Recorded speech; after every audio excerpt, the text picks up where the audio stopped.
Sir, ಇನ್ನು ಇದು ವಿಚಾರವನ್ನು ಹೊರತುಪಡಿಸಿ ಅಪ್ಪವರಿಗೆ ಒಂದು ಸಿನಿಮಾನ ಕಥೆನ ರೆಡಿ ಮಾಡಬೇಕು ಅಂತ ಅನ್ಕೊಂಡಿದ್ದು. ಸೊ ಆ ಕತೆ ವಿಚಾರ ದೊಡ್ಡ ಮನೆ ವಿಚಾರವಾಗಿ ನೀವು ಮಾತಾಡೋದಾದ್ರೆ ದೊಡ್ಡ ಮನೆ ಬಗ್ಗೆ ಯಾವಾಗಲೂ ನಮಗೆ ಅದ್ರ ಬಗ್ಗೆ ರಿಗಾರ್ಡ್ಸ್ ಅಂತೂ ಇದ್ದೇ ಇದೆ.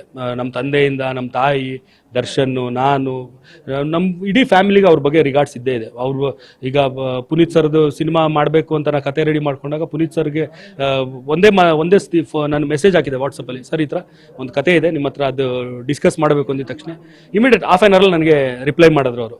ದಿನಕರ್ ಬನ್ನಿ, ನಾನು 2 ದಿನ ಬ್ಯುಸಿ ಇದ್ದೀನಿ, ಈ ಡೇಟಿಗೆ ಬನ್ನಿ, ವಿಲ್ ಟಾಕ್ ಅಂತ. ಹೋಗಿ ಅವ್ರಿಗೆ ನಾನು ಈ ಐಡಿಯಾ ಹೇಳಿದೆ, ಈ ಥರ ಒಂದು ಕತೆ ಮಾಡ್ಕೊಡಿದ್ದೀನಿ ಸರ್, ನಿಮಗೆ ಮಾಡಬೇಕು ಅಂತ. ತುಂಬ ಚೆನ್ನಾಗಿದೆ, ನಾನು ಆ್ಯಕ್ಚುಲಿ ಈ ಥರದೊಂದು ಕತೆ ಮಾಡಬೇಕು ಅನ್ಕೋತಾ ಇದ್ದೆ, very good Dinakar, go head with this ಅಂತ ಹೇಳಿದ್ರು. ಆಮೇಲೆ ಕೂತ್ಕೊಂಡು ಅದಕ್ಕೆಲ್ಲ ಸ್ಕ್ರೀನ್ ಪ್ಲೇ ಎಲ್ಲ ಮಾಡಿ ಅವ್ರಿಗೆಲ್ಲ ಹೋಗಿ ಕತೆ ಎಲ್ಲ ಹೇಳಿದಾಗ ತುಂಬ ಖುಷಿಪಟ್ಟರು. ಒಂದೇ ಒಂದು ಲೂಪೋಲ್ ಅವ್ರು ಹೇಳಿಲ್ಲ, ಇದನ್ನ ಕರೆಕ್ಷನ್ಸ್ ಮಾಡು, ಇದು ಚೇಂಜ್ ಮಾಡು ಅಂತ ಹೇಳೂ ಇಲ್ಲ. ನೀವೇನು ಅನ್ಕೊಂಡಿದ್ರೆ ಹಂಗೆ ಮಾಡಿದ್ದೀನಿ ಅಕ್ಕ. ಆ್ಯಂಡ್ ತುಂಬ ಡಿಸ್ಕಸ್ ಮಾಡ್ತಾ ಇದ್ವಿ, ಇದನ್ನ ಹೆಂಗೆ ಅನ್ಕೊಂಡಿದ್ರೆ, ಯಾವ ಥರ ಪ್ರೆಸೆಂಟ್ ಮಾಡಬೇಕು ಅಂತಿದ್ರೆ ಅಂತ. ಅಂದರೆ ಅವ್ರಿಗೆ ನನ್ನ ವಿಷನ್ ಹೆಂಗಿದೆ ಅನ್ನೋದು ಒಂದು ಐಡಿಯಾ ಬೇಕಿತ್ತು. ಸೊ ಅದನ್ನೆಲ್ಲ ಎಕ್ಸ್ಪ್ಲೇನ್ ಮಾಡಿದ್ದಕ್ಕೆ ತುಂಬ ಖುಷಿ ಆಯಿತು. ಅವರು ಇಲ್ಲ ಮಾಡೋಣ, ಒಳ್ಳೆ ಐಡಿಯಾ ಇದು, ತುಂಬ ಚೆನ್ನಾಗಿರುತ್ತೆ, ನನಗೂ ತುಂಬ ಇಷ್ಟು ಸಿನಿಮಾಗೂ ಈ ಸಿನಿಮಾಗೂ ತುಂಬ ಬೇರೆ ಅನಿಸುತ್ತೆ ದಿನಕರ್, ಮಾಡೋಣ ಅಂತ ತುಂಬ ಹೇಳ. ಆ್ಯಂಡ್ ಇಂಡಸ್ಟ್ರಿಲೂ ತುಂಬ ಜನದ ಹತ್ರ ಅದನ್ನ ಡಿಸ್ಕಸ್ಸು ಮಾಡಿದ್ರು ಅವರು.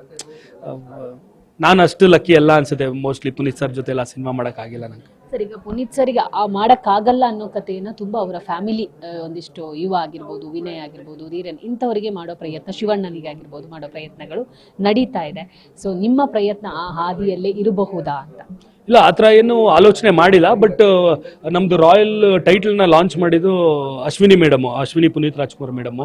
ಅವಾಗ ಅವ್ರ ಹತ್ರ ಮಾತಾಡಿದಾಗ ಅಶ್ವಿನಿ ಮೇಡಮ್ ಹೇಳಿದ್ರು, ದಿನಕರ್ ಯಾಕೆ ನಮ್ಮ PRK ಒಂದು ಸಿನಿಮಾ ಮಾಡಿಕೊಡ್ಬಾರ್ದು ನೀವು ಅಂತ.